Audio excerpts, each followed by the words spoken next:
Hello bachcho, let us see this question. This question says statement first, unit vector has a unit though its magnitude is 1. Its magnitude is 1. And second one is unit vector is obtained by dividing a vector by its own magnitude. अब आपसे statement type question कह रहा है कि first true है, second true है और second है वो करेक्ट एक्सप्लेनेशन है किसका, फर्स्ट का। और बी में क्या कह रहा है कि स्टेटमेंट वन ट्रू है, स्टेटमेंट सेकंड भी ट्रू है, बट ये जो सेकंड स्टेटमेंट है वो इसका करेक्ट एक्सप्लेनेशन नहीं है। सी में कह रहा है कि ट्रू है फर्स्ट एंड फॉल्स है सेकंड, एंड डी में कह रहा है कि फर्स्ट है वो फॉल्स है, सेकंड है वो ट्रू है।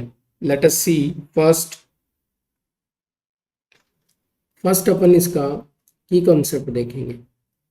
फर्स्ट अपन इसका की कंसेप्ट देखते हैं और की कंसेप्ट में अपन एक यूनिट वेक्टर के बारे में बात कर लेते हैं। एक यूनिट वेक्टर क्या होता है उसके बारे में अपन बात कर लेते हैं। देखिए, कोई भी वेक्टर होता है, जब आप वेक्टर को रिप्रेजेंट करते हैं तो आपको कितनी चीज़ें चाहिए। अगर मान लीजिए मैं एक वेक्टर बनाता हूं तो वेक्टर में मेरे को क्या क्या चीज़ें मिलता है। वेक्टर में मुझे मिलता है वेक्टर का मैग्नीट्यूड और साथ के साथ उसकी डायरेक्शन मिलती है मुझे। अगर मैं मान लीजिए यहाँ से यूनिट वेक्टर, ये जो डायरेक्शन मिलती है इसी का नाम क्या होता है, यूनिट वेक्टर होता है। इसी का नाम क्या होता है, यूनिट वेक्टर। और अगर इसको मैं लेना चाहूँगा तो वेक्टर में अगर वेक्टर के मैग्नीट्यूड का डिवाइड लगा दिया जाए तो केवल और केवल डायरेक्शन आपके पास बचेगी जिसका नाम रखा जाएगा यूनिट वेक्टर, या आप उसको कह सकते हैं डायरेक्शन वेक्टर। क्लियर है बात।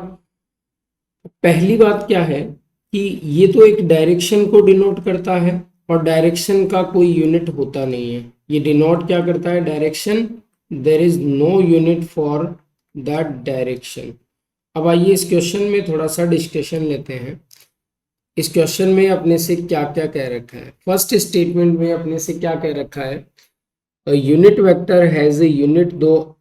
ये कह रहा है कि unit vector has the unit. अच्छा, तो आपने फर्स्ट में क्या बोला है कि यूनिट वेक्टर तो किसको डिनोट करता है। यूनिट वेक्टर एक ऐसा ऐसा वेक्टर है जिसका मैग्नीट्यूड तो 1 होता है बट इसकी कोई यूनिट नहीं होती।